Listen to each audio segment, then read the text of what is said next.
onde nós vamos ver a função de onda na base dos momentos.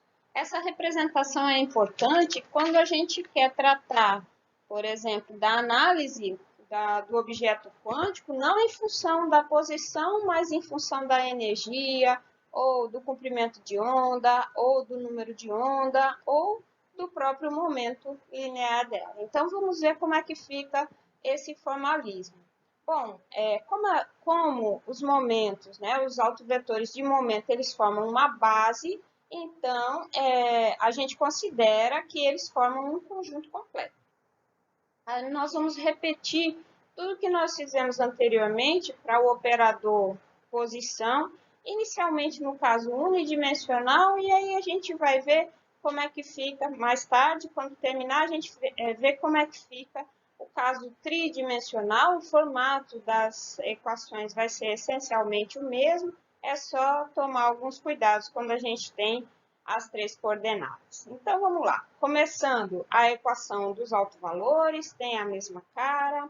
A normalização desses autovetores de momento também obedece a essa função delta de Dirac, né? A condição de ortonormalidade. A expansão de um estado qualquer alfa nessa base de momentos, veja aqui, ela vai ter a mesma carinha que a gente já viu lá para a expansão na base das posições, ou até mesmo numa base qualquer, né? Onde a gente tem aqui, ó, os coeficientes de expansão. Esses coeficientes de expansão vão ser interpretados também como uma função de onda, né? Só que agora na base dos momentos. A interpretação probabilística, né? A probabilidade de encontrar a partícula com um momento entre P' e P' mais D'. Olha, lembra dessa expressão? Para o espectro contínuo, a gente tem esse dP' aqui, né? Módulo ao quadrado da função de onda. O produto interno dado por esse bracket P'α pode ser identificado, então, como uma função de onda no espaço de momentos, que a gente vai representar por esse φ alfa, P', alfa indicando esse estado genérico colapsando nesse momento, nesse alto estado P' aqui. Muito bem. Uma vez feitas as definições todas, a pergunta: como mudar de base, da base dos momentos para a base das coordenadas? É muito comum e nós vamos ver que nós vamos chegar nas transformadas de Fourier, não é? É muito comum a gente fazer esse tipo de análise, por exemplo, em espectroscopia, onde eu posso fazer uma medida em função da energia e depois eu quero transformar isso em função de posições atômicas, por exemplo. Então, a gente quer analisar essa transformação de base dos momentos para a base das coordenadas. Vamos ver como é que fica, então, esse formalismo, né? Bom, nós vamos construir um operador, lembra daquele operador unitário de mudança de base, transformação de base? Então, nós vamos construir esse operador unitário de transformação de base. Ele tem essa carinha aqui, se vocês se lembram, né? É chamado também de função de transformação e é uma função de x e p. Então, como determinar o jeitão, como é que vai ficar essa função de transformação de base aqui? Muito bem. Nesse caso, ele não é um operador, né? Ele é uma função de transformação. Muito bem. Esse elemento de matriz, se vocês se lembram, ele nos descreve como é que o momento linear atua sobre um estado. E ele atua como? Levando a função que descreve esse estado à sua primeira derivada, né? Então, na aula passada, a gente deduziu essa expressãozinha aqui que nos dá a carinha do momento linear. Se nós considerarmos, ao invés desse alfa genérico, nós considerarmos um autoestado P' e reescrevermos esse elemento de matriz, olha aqui o que nós vamos ter. Justamente essa função, não é, nós definimos aqui atrás como função de transformação. né? Lembrando que agora eu tenho o quê? Nessa posição, uma autofunção desse operador de momento. Então, quando P atuar sobre esse autovetor P', ele vai resultar nesse valor numérico aqui, não é? Nesse alto valor P'. Então, a gente observa que aqui, olha, eu cheguei numa equação que é uma equação diferencial para essa função x'P', né? Nós temos aqui, ó, que a menos dessas constantes, menos IH cortado e o P', mas nós temos uma equação diferencial onde a primeira derivada da função resulta na própria função. Então, isso tem tipicamente uma solução exponencial, né, que está escrita aqui. Então, essa função x'P', ela vai, a partir de agora, ser descrita como essa exponencial e vai ter um termo n aqui, que é uma constante de normalização, que nós vamos ter que determinar em termos dos parâmetros dessa situação que nós estamos resolvendo aqui. Então, somente reescrevendo aqui a última expressão que descreve essa função de transformação para a gente. A função de transformação x'P' pode ser encarada como uma função da variável x para um dado P fixo. Então, nós vamos imaginar que eu estou aqui ó, com um autovetor P fixo em função dos possíveis valores de x'. Usando uma interpretação física probabilística do produto interno, tá aqui, não é? O módulo ao quadrado do produto interno vai ser a probabilidade de encontrar a partícula que está num autoestado P' do operador P na posição x'. Então, eu estou num determinado autoestado desse operador e eu quero saber o x' é variável, né? A probabilidade de encontrar a partícula nesse autoestado específico em uma posição x' qualquer. É isso que nos daria essa probabilidade aqui. Essa função, que é a função de transformação, né? Ela é simplesmente a função de onda para o autovetor de momento P', também chamada de autofunção do momento. Então, essa é uma onda plana, né? É uma questão que acredito que uma das primeiras, ou se não a primeira, que a gente resolve em mecânica quântica, né? Você tem uma partícula com um determinado valor de momento linear e você quer determinar a função de onda daquela partícula ao longo das posições, né? Então, é o que essa função aqui está representando. O resultado típico é uma onda plana e essa onda plana vai ter um vetor de onda relacionado com o valor dela, P'. Muito bem. Para a gente determinar a constante de normalização, aquela que nós utilizamos na função que nós acabamos de escrever, nós vamos usar o fato de que essa base dos autovetores de P' forma um conjunto completo e a ortonormalização da base x', né, ela é dada por essa relação, onde aqui a gente tem o delta de Dirac.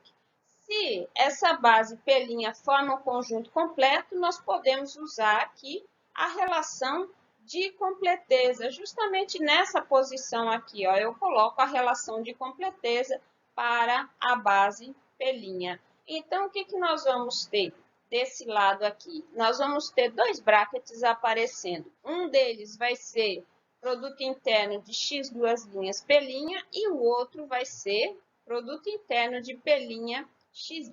Tá? Então, aqui na próxima passagem, nós reescrevemos esse termo aqui nessa posição.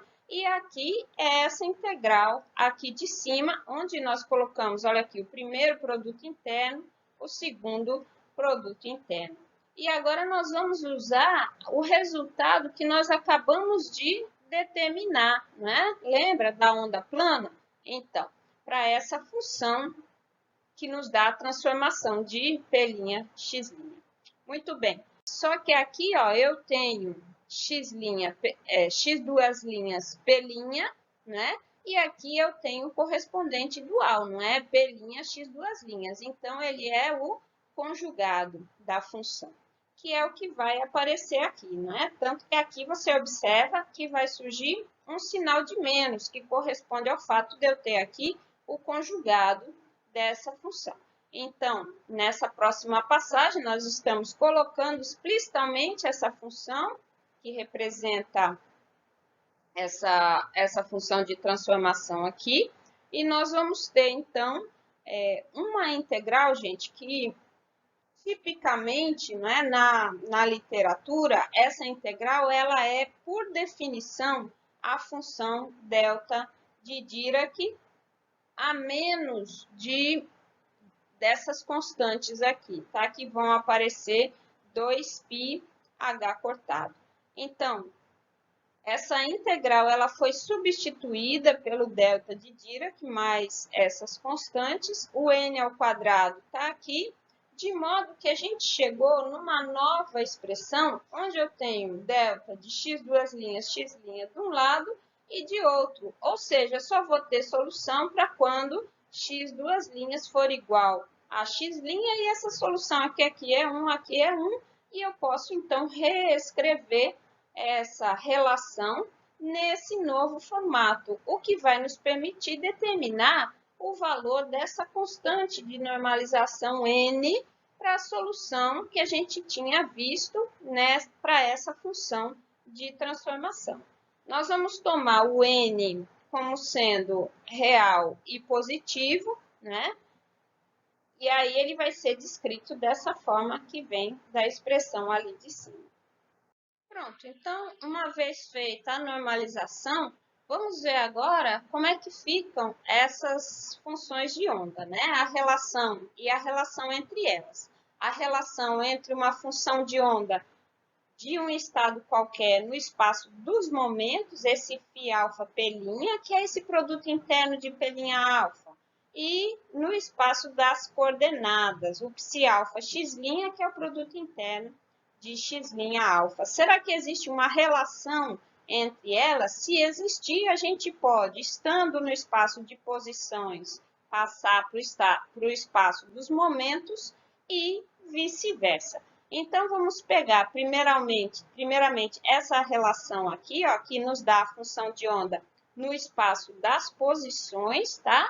Aqui, daqui para cá, a gente está usando a relação de completeza do espaço dos momentos, certo? Mas acontece que fazendo isso, a gente chega, ó, nessa relação, cujo resultado a gente acabou de ver, que dá essa exponencial, que corresponde à onda plana, né?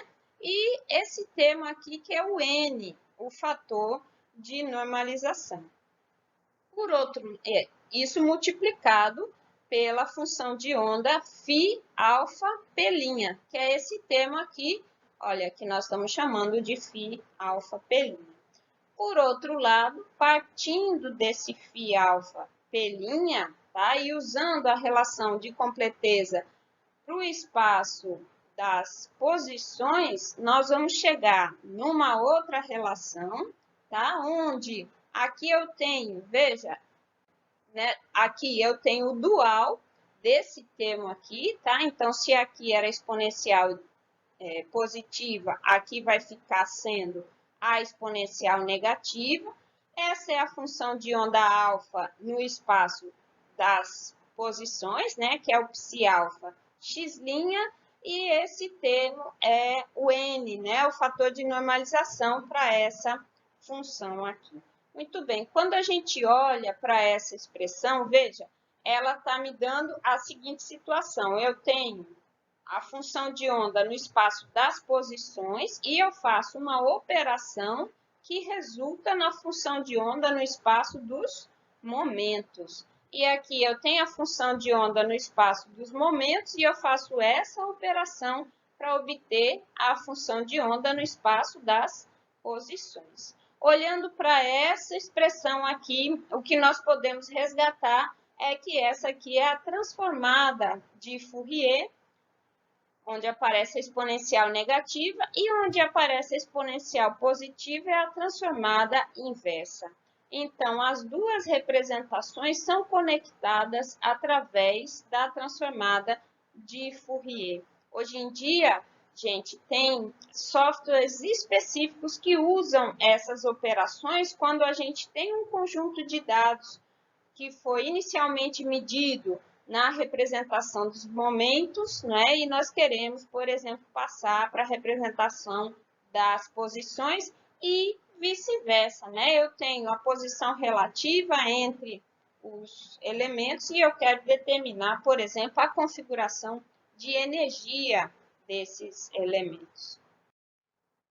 Bom, um exemplo interessante que a gente pode ver é o pacote de onda gaussiano. A função de onda do pacote gaussiano ela é dada por essa expressão, então a função de onda no espaço das posições, onde nós vamos ter um termo aqui, olha, que é exponencial de IKx', que é tipicamente um termo que descreve uma onda plana de um vetor de onda K, representado aqui por esse K. E o outro termo é tipicamente um termo gaussiano, essa exponencial de menos x2 sobre 2d quadrado, é um termo que representa uma função gaussiana centrada na origem. Geralmente a gaussiana tem aqui um x menos x0 ao quadrado, onde esse x0 ele representa o centro da gaussiana. Como a gente tem simplesmente x ao quadrado, a gente percebe que essa gaussiana ela está centrada na origem. Quando a gente tem essa onda plana modulada por uma gaussiana, o que acontece? A probabilidade de encontrar a partícula numa certa posição, ela cai rapidamente para x' muito maior, ou para x' maior que d. Esse d ele está relacionado com a largura da gaussiana. Então, a gente pode ver isso se pegar essa função aqui e calcular o módulo dela ao quadrado, que está relacionado com a probabilidade, né, de encontrarmos essa partícula. Então, a probabilidade vai ter também um perfil gaussiano centrado na origem e largura d, quando a gente calcula esse termo da função representada dessa maneira aqui. Bom, agora vamos ver como é que ficam esses valores esperados aqui. Olha, os valores esperados para x, x ao quadrado, p e p ao quadrado. O que nós queremos aqui? Nós queremos chegar nos valores para essas dispersões aqui. Lembra que a gente definiu essa dispersão que entra depois lá na relação de incerteza de Heisenberg?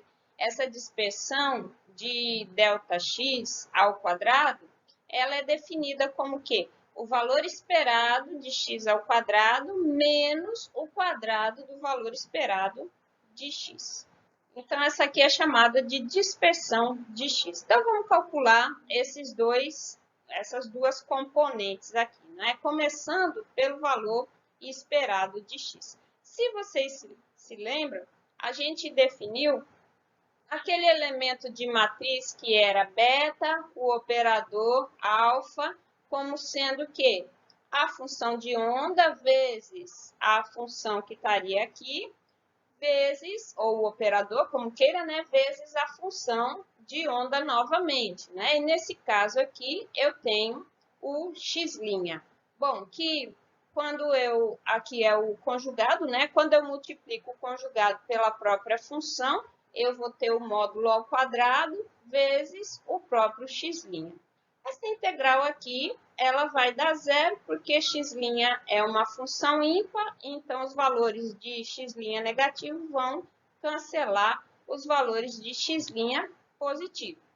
Agora, quando a gente vai para o valor esperado de x ao quadrado, repito o mesmo procedimento, né? Então, a função de onda vezes o x ao quadrado, no caso, vezes a função de onda novamente, o conjugado, vezes a própria função vai dar o módulo ao quadrado e a gente chega nessa expressão aqui. Bom, o módulo ao quadrado dessa função é importante a gente lembrar. Eu estou vendo aquele pacote de onda gaussiano, né? Então, essa função aqui é aquela exponencial que dá a onda plana modulada por uma gaussiana. Quando a gente vê o termo da onda plana, como ele envolve um i vezes k, né? Como é uma exponencial complexa, na hora que eu faço a conjugada vezes ela mesma, aquela exponencial ela vai dar igual a 1, certo? E vai sobrar apenas o termo gaussiano aqui nesse módulo ao quadrado, que a gente trouxe aqui para baixo. Bom, essa integral que restou aqui, gente, de x ao quadrado vezes essa exponencial, ela é uma integral tabelada, que dá esse resultado aqui para a gente. Raiz de p d ao cubo sobre 2. Lembrando que esse termo que está aqui do lado de fora, ele está relacionado com aquele n, o fator de normalização. Então, esse valor esperado de x ao quadrado vai ser esse termo aqui, vezes o resultado dessa integral, que é esse termo aqui, que fazendo os cancelamentos aí vai dar d ao quadrado sobre 2, tá? Então, o valor esperado de x deu 0 e o valor esperado de x ao quadrado deu d ao quadrado sobre 2, tá? Resultando que a dispersão de x, ela vai ser d ao quadrado sobre 2 menos 0 igual a d ao quadrado sobre 2. A mesma coisa, o mesmo procedimento, tá? A mesma sequência de passos, a gente faz para calcular a dispersão no momento. Bom, não vai ser feito explicitamente e vocês já considerem como exercício da lista seguir esse passo a passo que nós fizemos aqui, mas agora para o momento, certo? O resultado que a gente obtém é que, bom, o valor esperado do momento é h cortado vezes k, e o valor esperado do momento ao quadrado é essa soma de dois termos, tá? De modo que quando a gente tem o valor esperado do momento ao quadrado menos o quadrado do valor esperado do momento, o resultado é h cortado ao quadrado sobre 2d quadrado. Quando a gente faz o produto dessas duas dispersões, veja, nós chegamos numa coisa parecida com a relação de incerteza, só que a relação de incerteza aqui é maior ou igual, tá? E o nosso resultado está dando igual a h cortado sobre 2, que é esse termo vezes esse termo, h cortado ao quadrado sobre 4, perdão, que é esse termo vezes esse termo, né? Então, veja, é o menor valor possível que a gente encontraria na relação de incerteza. Então, primeira coisa, esse termo independe de D e ele dá uma relação de igualdade. Por isso, o pacote de onda gaussiano, por vezes, ele é chamado de pacote de onda de incerteza mínima. Então, é a menor incerteza garantida pela relação de incerteza de Heisenberg.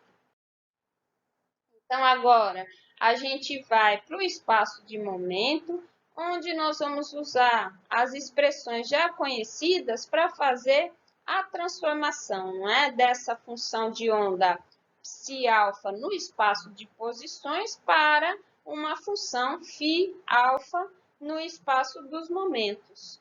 Então, dado que esse exemplo, a gente está num exemplo particular aqui, né? Que é a onda plana com o envelope gaussiano. E nesse exemplo particular, nós já vimos, né, que a cara da função de onda é essa aqui, e nós já deduzimos a expressão de transformação, que é essa expressão de transformação aqui, né? Lembra, a gente chegou nessa exponencial e nesse fator de normalização. E essa expressão da transformação, como a gente viu, é a própria transformada de Fourier, não é? Então, uma vez que a gente sabe que a expressão é essa, nós vamos pegar o dado do problema, não é? No problema especificamente ele está dizendo, olha, você tem um pacote de onda modulado por uma gaussiana. Então, eu vou substituir nessa posição e obter a forma mais explícita, né? Resolver, então, essa integral. Resolvendo essa integral, nós chegamos nessa exponencial. E essa exponencial, olhando para esse termo aqui, a gente percebe que também vai dar um pacote gaussiano. Só que agora, esse pacote gaussiano, ele vai estar em função do momento linear. Lembra, quando eu tenho esse P' menos HK aqui, esse HK ele representa o quê? A posição onde está centrada essa gaussiana. Então, na hora que a gente faz a transformada de Fourier para mudar da base das posições para a base dos momentos, nós chegamos à conclusão de que essa nova função ela também representa uma gaussiana, só que agora no espaço dos momentos, e essa gaussiana vai estar centrada em P' igual a H cortado vezes K. Bom, uma vez determinadas as duas funções, né, no espaço, aliás, uma vez que era dada a função no espaço de posições e agora a gente obteve a função no espaço de momentos, vamos dar mais uma olhadinha nas dispersões, que a gente já deduziu há uns 2 slides atrás. Então, a dispersão no momento, ela ficou proporcional a h cortado ao quadrado sobre 2d ao quadrado. E nas posições ficou igual a d2 sobre 2. Então, analisando duas situações. Primeiro, quando d vai a infinito e depois quando d tende a zero. Bom, gente, a dispersão em x, você percebe que ela depende diretamente desse d. O que era esse d mesmo? A largura da função gaussiana no espaço das posições, né? Então, quando esse d ele é muito grande, você vai ter uma gaussiana muito larga. Então, veja, a função de onda das coordenadas tende a uma onda plana e a partícula tem igual probabilidade de ser encontrada em qualquer lugar do espaço. Bom, se ela pode ser encontrada em qualquer lugar do espaço, você perde a informação sobre a posição, né? Você vai ter uma dispersão muito grande na posição. Por outro lado, quando D é muito grande, você olha para essa relação aqui e você vai ver que a dispersão no momento é pequena, né? Por outro lado, a função de onda dos momentos tende a uma função delta. Então, aquela gaussiana fica tão estreita que vira uma função delta, tá? Para essa posição, ou seja, o estado tem valor bem definido no momento e, portanto, a dispersão de P tende a zero. Então, se você tem pouca informação sobre a posição, você tem bastante informação sobre o momento. O contrário vai acontecer quando D tende a zero. Quando D tende a zero, a dispersão na posição vai tender a zero, mas a dispersão no momento que está relacionada a 1 sobre D ao quadrado, ela vai aumentar. Então, agora a função de onda das coordenadas é que tende a uma função localizada, então a gaussiana virando um delta, e a função de onda dos momentos agora torna-se independente de P. É um valor constante para todos os espaços. Você pode imaginar aquela gaussiana sendo bem larga mesmo, que significa que um estado bem localizado, ou seja, com valor bem definido de x, vai ser composto por uma superposição de todas as possibilidades de momentos lineares. Quando você ganha informação sobre x, você perde informação sobre P, que é o que a gente já esperava, né, gente? Então, é só para ver que esse exemplo da onda plana modulada por uma gaussiana, ele está coerente com tudo que a gente viu até agora. Agora, então, nós vimos unidimensional para tudo e nós vamos generalizar para 3 dimensões, tá? A generalização em 3D do que vimos até agora das funções de onda no espaço dos momentos ou das coordenadas é imediata. É só a gente considerar esses autovetores de posição como tendo 3 coordenadas, o mesmo para os autovetores de momento, né? A equação de autovalores, ela vai ficar nesse formato, é só a gente considerar que tem 3 coordenadas, né? Aqui o delta de Dirac aqui, ele vai ser um produto de 3 deltas, né, para cada uma das coordenadas, o mesmo acontecendo aqui. Nos momentos, a relação de completeza se mantém e a expansão de um estado alfa qualquer no espaço das posições, no espaço dos momentos, continua tendo a mesma cara que a gente já tinha visto anteriormente, é somente que agora eu estou no espaço de posições tridimensional ou de momento também com 3 coordenadas. Bom, os elementos de matriz do operador de transformação, nesse caso tridimensional, a cara é a mesma, o único cuidado que a gente observa é que agora eu tenho esses vetores, né, P', X' e um produto escalar aqui, as equações de transformação das funções de onda da representação das coordenadas para o momento, que são as transformadas de Fourier, elas também são preservadas, né? Somente que entrou aqui, ó, esse termo que já que eu tenho 3 dimensões, então a gente tem aqui um produto escalar. Gente, finalmente nós terminamos o capítulo 1. A partir da próxima aula, nós vamos para o capítulo 2 do Sakurai, Dinâmica na Mecânica Quântica. Até lá!